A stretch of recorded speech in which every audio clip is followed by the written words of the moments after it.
Hello, hi, నమస్తే. బాగున్నారా? నేను బాగున్నాను. మీ అందరూ బాగుండాలని మనస్ఫూర్తిగా కోరుకుంటున్నాను. గ్యాప్ వచ్చింది కదా! గ్యాప్ రాలేదండి. Actually last week I was busy. Delhi election result కదా! సో, కుదరలేదు. ఇవాళ ఒక చక్కటి స్టోరీతో వచ్చాను. చక్కటి స్టోరీని ఎందుకు చెప్తున్నానంటే, ముందు స్టోరీ స్టార్ట్ చేసే కంటే ముందు మీ చుట్టుపక్కల పిల్లలుంటే వాళ్ళని తీసుకొచ్చి కూర్చోబెట్టి మరీ స్టోరీ వినండి. లేదా మీరు విన్న తర్వాత ఖచ్చితంగా పిల్లలకి వినిపించండి. ఈ స్టోరీ అంత ఇంపార్టెంట్ పిల్లలకే కాదు, ఇన్ఫ్యాక్ట్ పెద్దలకి కూడా. సో, ఇంకా ఆలస్యం చేయకుండా షేర్ కొట్టేయండి. అందరికీ ఈ మెసేజ్ వెళ్ళాలి. సరే, అనగనగా ఒక ఊళ్ళో ఒక మామూలుగా ఒక ఊరు. ఆ ఊరిలో కొంతమంది మనుషులు. అయితే ఒక రైతు, ఒక మామూలు రైతు ఒకరోజు టెంపుల్ పంతులు గారి దగ్గరికి వెళ్తాడనమాట. వెళ్ళి నాకు మంచిగా లైఫ్‌లో మంచి జరగాలి, అంతా బాగుండాలి, ప్రాస్పరస్‌గా ఉండాలి, అంటే సుభిక్షంగా ఉండాలి అంటే ఎట్లా అయ్యగారు ఏం చేయాలని అడుగుతాడు. అయితే ఆయన చెప్తాడు కదా, నువ్వు ఒక పని చేయి, రోజు వచ్చి దేవునికి దండం పెట్టుకుని గుడికి, ఐ మీన్ రోజు గుడికి వచ్చి వెళ్తూ ఉండు, ఖచ్చితంగా నీకు లైఫ్లో మంచి జరుగుతుంది అని.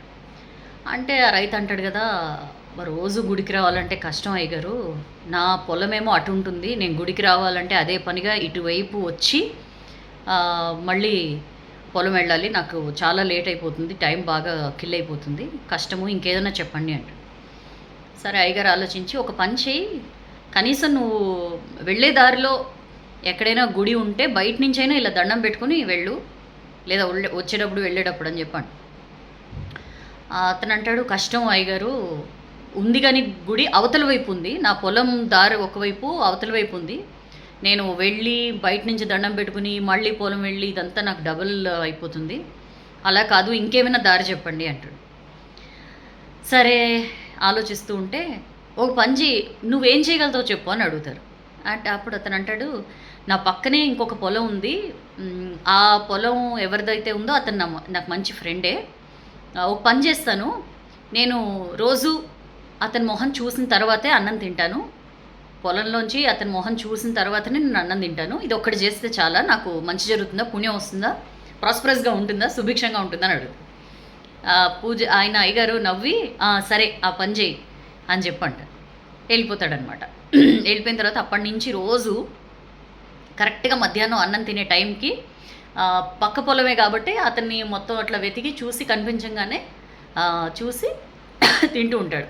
జస్ట్ చూసి తినడం అంతే, అతను చెప్పిన మాట అదొక్కటే పంతులు గారికి. సరే, ఒకరోజు అట్లనే వాళ్ళ ఆవిడ తెస్తుంది, అన్నం తెస్తుంది. తెచ్చిన తర్వాత ఓపెన్ చేస్తాడు, ఇంతలోకి వెతుకుతూ ఉంటాడు అనమాట. దోస్తు కనపడ్డు. అరే ఏంటి కనిపించట్లేదని చెప్పి కొంచెం వాళ్ళ ఆవిడ అంటుంది, అబ్బా తినే, ఏంటి వెతుకుతున్నావు అంటే, లేదు ఎవరికి చెప్పడు, తను ఇదొకటి ఫాలో అవుతున్నాడు అనే విషయం ఎవరికి తెలియదు అనమాట. లేదు నేను ఇప్పుడే వస్తాను ఉండని చెప్పి వెళ్తాడు. ఆ పొలం దగ్గరికి వెళ్ళి వాళ్ళు కొంతమంది పని చేస్తుంటే, ఏడి మా దోస్తుడు అని అడిగితే, అవతల వైపు కాలువ ఒడ్డుకు వెళ్ళారు, ఏదో పని ఉండి వెళ్ళిండు అని చెప్తారనమాట. సరే, ఇతను తినేద్దాం, ఒక పక్క కడుపు మాడిపోతూ ఉంటుంది, ఫుల్ నకనకలాడిపోతుంటాడు అనమాట ఆకలితో. కానీ మాట, నేను ఇది చేస్తా అన్నాను, అట్లా తప్పుతాను అని చెప్పి, అబ్బా అని చెప్పి నేను ఇప్పుడే వస్తానని చెప్పి వాళ్ళ ఆవిడకి చెప్పి కాలువ దగ్గరికి వెళ్తాడనమాట. కాలువ దగ్గరికి వెళ్తూ ఉంటే దూరం నుంచి తన దోస్తు కనపడతాడు. ఇతని దోస్తు అక్కడ ఆ కాలువ ఒడ్డున ఏదో చేస్తూ ఉంటే అతనికి ఒక మూట దొరుకుతుందనమాట. ఆ మూటలో మొత్తం విప్పి చూడంగానే దాని నిండా గోల్డ్ కాయిన్స్ ఉంటాయి. అసలు ఒక్కసారి అసలు ఏం చేయాలో తెలియనంత, జనరల్గానే అంతే కదా, లాటరీ తగిలినట్టే, అయ్యో బాబోయ్ అని చెప్పి అనుకుంటుంటాడు. ఈ లోపల ఇతను వస్తూ ఉంటాడు కదా, ఇతను చూసే కొంత దూరం నుంచే ఇలా తిరిగి చూస్తాడు. గోల్డ్ కాయిన్స్ దొరికిన తర్వాత ఎవరైనా చూస్తున్నారా లేదా అని చెప్పి ఇలా చూసేసరికి దోస్తు కనబడతాడనమాట. కనిపించి చూసా అని చెప్పి తిరిగి వెళ్ళిపోతాడు. ఇతనికి అర్థం కాదు, యాక్చువల్లీ ఇతను చూసింది ఏంటి, అతని మొహాన్ని. బికాజ్ అతను పంతులు గారికి మాట ఇచ్చాడు కదా, నేను అతని మొహం చూస్తే కానీ అన్నం తిన్నాను చెప్పి, అతని మొహం చూశాడు కాబట్టి చూసా అనుకుని వెళ్ళిపోతాడు. ఇతనేమనుకుంటాడు, అరే నా గోల్డ్ కాయిన్స్ దొరికాయన్న విషయం ఇతను చూసేశాడు, ఇప్పుడు వెళ్ళి ఊరంతా చెప్పేస్తాడు, నాకు ఒక్కటి కూడా మిగలదు, మొత్తం అందరికీ పంచమంటారు, నాకేం మిగలదు అని చెప్పి పరిగెట్టుకుంటూ వస్తుంటాడు. చూసా అని చెప్పి వెళ్ళిపోతూ ఉంటాడు ఇతను. ఉండు అని చెప్పి పరిగెట్టుకుంటూ వస్తుంటాడు ఇతను ఈ గోల్డ్ కాయిన్స్ పట్టుకొని. ఎందుకు ఉండమంటున్నాడు అని చెప్పి, ఏమైంది అంటే, ఏంటి ఇట్లా వచ్చావంటే, చూసా అంటాడు. అంటే కాదు బాబు నువ్వు ఊరుకో, నువ్వు ఏం చూసావో నాకు తెలుసు, ఒక క్షణం ఆగు అని చెప్పి ఆ గోల్డ్ కాయిన్స్లోంచి సగం ఇతనికి ఇచ్చి, ఈ విషయం ఎవ్వరికీ చెప్పొద్దు, మన ఇద్దరి మధ్య ఉండాలి, మన జీవితాలు వెళ్ళిపోతాయి హాయిగా వీటితో, ఈ విషయం మన ఇద్దరి మధ్య ఉండాలి అని చెప్పి అంటాడనమాట. అంటే సరే సరే అని చెప్పి ఇద్దరు చక్కగా వెళ్ళిపోతారనమాట. అప్పటి నుంచి చాలా హ్యాపీగా ఉంటారు ఇద్దరు. అయితే అతనికి గుర్తొస్తుందనమాట, నేను ఖచ్చితంగా ఇతని మొహం చూసే అన్నం తింటా అని చెప్పిన ఒక్క నియమాన్ని నేను ఫాలో అవ్వడం వల్ల నాకు ఇంత మంచి జరిగింది.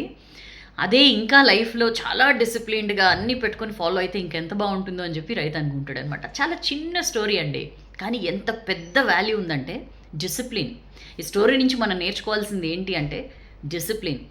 లైఫ్లో ఎప్పుడైనా సరే మనం డిసిప్లిన్తో ఖచ్చితంగా ఇది చెయ్యాలి, ఇది ఈ టైంకి చెయ్యాలి, లేదా ఈ ప్రొసీజర్ ఇలా ఉండాలి అని చెప్పి మనం ఎప్పుడైతే ఫాలో అవుతామో ఖచ్చితంగా గోల్డ్ కాయిన్స్ ఆ స్టోరీలో, బట్ మనకి లైఫ్లో మనకి తెలియనన్ని వరాలు మనకు వస్తాయి, నిజంగా వస్తాయి. మనం ఎప్పుడైతే డిసిప్లిన్డ్గా ఉంటామో ఫుడ్ విషయంలో కానీ, నిద్ర విషయంలో కానీ, మన బాడీకి శ్రమ కలిగించే వర్కౌట్ లేదా walking what ever it maybe, ఈ విషయంలో కానీ ఎప్పుడైతే మనం డిసిప్లిన్ అనేది పాటిస్తామో మనకు వచ్చే వరం ఒక హెల్దీ లైఫ్. ఆ హెల్దీ లైఫ్ అనే వరం ఎంత ఎక్కువ అంటే, నేను మొన్న మధ్య ఒక మంచి కోట్ చూశాను, ఒక పెద్ద లగ్జరీ కార్ ఉండే కంటే మీరు 40స్లో 50స్లో హెల్దీగా ఉన్నారు అంటే అంతకంటే మీరు రిచ్ అని అర్థం అని చెప్పి, నిజంగా. సో ఇట్లా నాట్ ఓన్లీ హెల్త్, మిగిలిన చాలా విషయాల్లో, ఏదైనా విషయంలో మనం ఒక డిసిప్లిన్తో స్ట్రిక్ట్గా ఒక నియమం ఫాలో అయితే ఖచ్చితంగా దాని రిజల్ట్స్ మిరాకిల్ కంటే ఏం తక్కువ కాదు. సో ఈ స్టోరీ నాకు బాగా నచ్చింది, పిచ్చిగా నచ్చింది. ఎందుకంటే నేను కూడా కాస్త డిసిప్లిన్ ఇలాంటివన్నీ నాకు కూడా కొంచెం ఎక్కువ. I feel proud about it. Course కొన్నిసార్లు తప్పుతాం, but most of the time I love to be disciplined. మీరు డిసిప్లిన్ విషయంలో మీ స్కోర్ ఎంత? అవుట్ ఆఫ్ 10 మీకు మీరు ఎన్ని మార్క్స్ ఇస్తారు? ఎందుకంటే మన గురించి మనకి తప్ప ఎవరికి పర్ఫెక్ట్గా తెలియదు. So let me know. And ఇలా డిసిప్లిన్ ఫాలో అవ్వడం వల్ల మీకు జరిగిన ఒక మిరకిల్ గురించి షేర్ చేసుకోండి. I would love to know. And పిల్లలకి నేర్పించండి, లైఫ్లో డిసిప్లిన్ చాలా ఇంపార్టెంట్. ఓకే, నెక్స్ట్ వీడియోలో మళ్ళీ కలుద్దాం. నాకు చెప్పండి మీ డిసిప్లిన్ స్టోరీస్, నేను కూడా తెలుసుకుంటా. ఈ స్టోరీ నచ్చితే లైక్ చేయండి, బాగా నచ్చితే షేర్ చేయండి. షేర్ చేయడం మాత్రం మర్చిపోకండి, ఓకేనా? డిసిప్లిన్ అస్సలు వదిలిపెట్టద్దు. This is your Soujanya signing of.